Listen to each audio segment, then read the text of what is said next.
Week 3, day 7. We made it. I have my hook in my chain 1 ready to slip stitch, and of course I need to change color. So I'm going to pinch back my old color.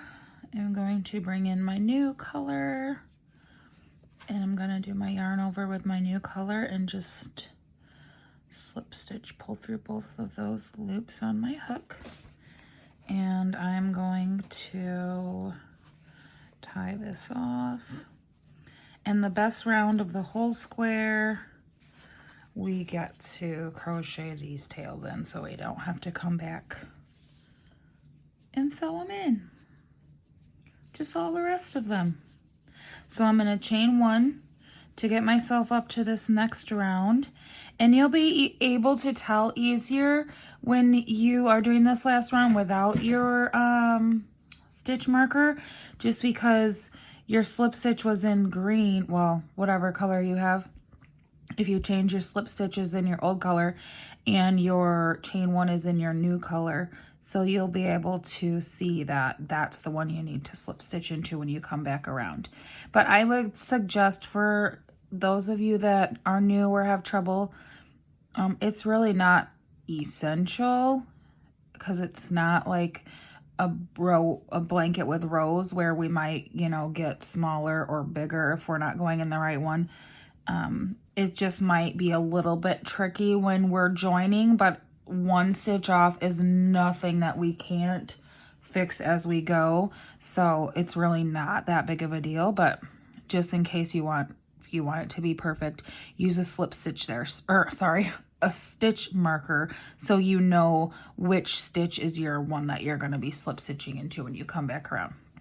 So day 7 is just a really simple round of single crochets. So I'm just gonna, I did my chain 1, I'm gonna go into my very next single crochet from round 6.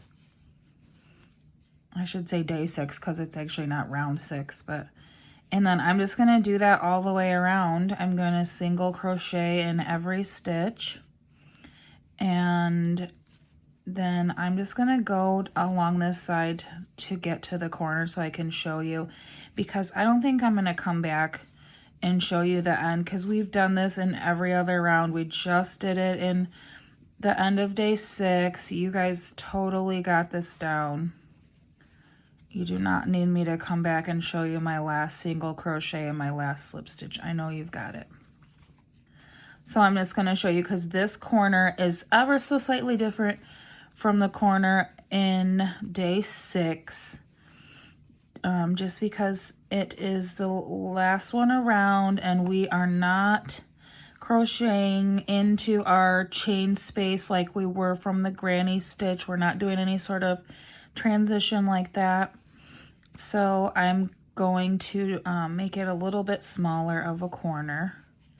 And by the way, I didn't say that, I don't think I said that I am crocheting in my ends here. So all you have to do is just hold them above your stitch and then just kind of hold them down and just crochet right over top of them.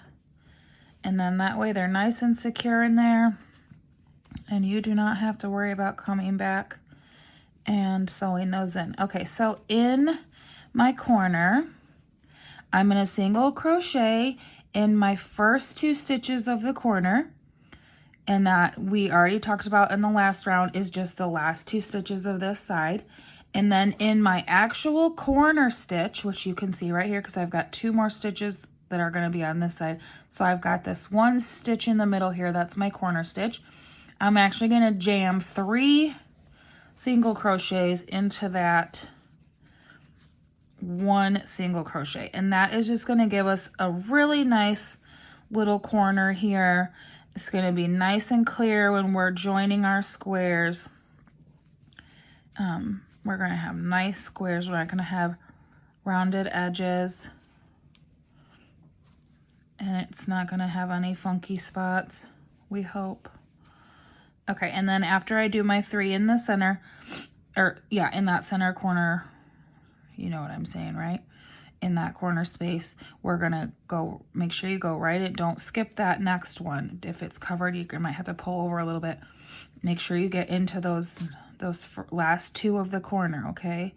So you're gonna go in the last two, and then you're just gonna keep on trucking all the way around. One single crochet in every stitch except for that one corner stitch where you're gonna do 3, okay? So you're gonna go all the way around, and then when you get back around here, you're gonna slip stitch into that chain 1 that you did at the beginning, okay? You're just gonna do your slip stitch there, and then you can pull your yarn through like we did, and then you're gonna turn around, and you're going to go back to my weaving or sewing in your ends video, and you're gonna sew in all these ends, okay?